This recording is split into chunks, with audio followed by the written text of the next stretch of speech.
यह महिला घाट पर स्क्विड साफ कर रही है, लेकिन वह बहुत सजी धजी दिखती है। बुजुर्ग कामगार महिलाएं उसका मजाक उड़ाती रहती हैं। उस दिन वह अपनी रोज की सुबह की दौड़ के लिए जाती है, घर लौटकर नहाती है और काम पर निकलती है।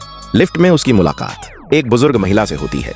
वह महिला जरूरत से ज्यादा उत्साहित होकर बात करती है, जिससे एला असहज हो जाती है। उसे अंदाजा नहीं था कि यही महिला उसकी जिंदगी बदल देगी। एला का पहला मरीज वही बुजुर्ग महिला निकलती है। उसकी आर्थिक स्थिति जानकर एला उसके लिए सबसे सस्ता इलाज तैयार करती है, लेकिन इससे क्लिनिक की कमाई कम हो जाती है। इसलिए निदेशक उसे डांटते हैं और उस मरीज को खुद संभाल लेते हैं। गुस्से में एला नौकरी छोड़ देती है और क्लिनिक की अनैतिक गतिविधियों की रिपोर्ट कर देती है। होश आने पर उसे गहरा पछतावा होता है, लेकिन अब बहुत देर हो चुकी होती है। उसकी शिकायत और निदेशक की बदलेबाजी के कारण उसे कहीं भी नौकरी नहीं मिलती। उदास होकर उसे याद आता है कि आज उसकी माँ का जन्मदिन है। वह मन साफ करने के लिए समुद्र तट पर जाती है, वही जगह जहाँ उसकी माँ की यादें जुड़ी हैं। लहरें उसके जूते बहा ले जाती हैं। एक आदमी उसका एक जूता लाकर दे देता है।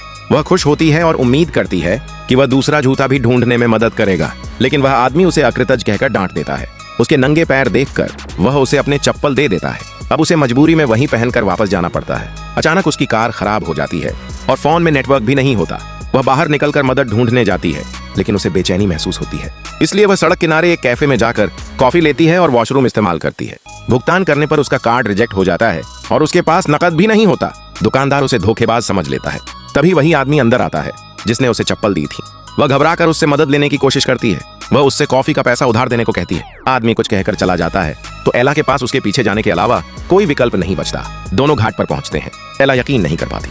वह उससे स्क्विड साफ करवाना चाहता है। वह तुरंत मना कर देती है, लेकिन आदमी उसकी बात अनसुनी कर देता है और उसे बुजुर्ग महिलाओं के हवाले करके चला जाता है। एला अनमने मन से उन महिलाओं के साथ काम करती है। वे हर समय उसकी गलतियां निकालती रहती हैं। शाम को वह आदमी लौटता है और उसे कुछ घंटे के काम की मजदूरी देता है। एला उससे कैफे का बिल चुकाने में मदद मांगती है। कार का ख्याल आते ही वह उससे उसे देखने को कहती है।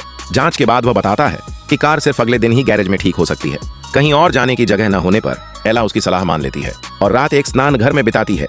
उसे उम्मीद नहीं थी कि वही आदमी वहां कर्मचारी भी होगा, और उससे भी ज्यादा उसे वहां कीड़े होने की उम्मीद बिल्कुल नहीं थी।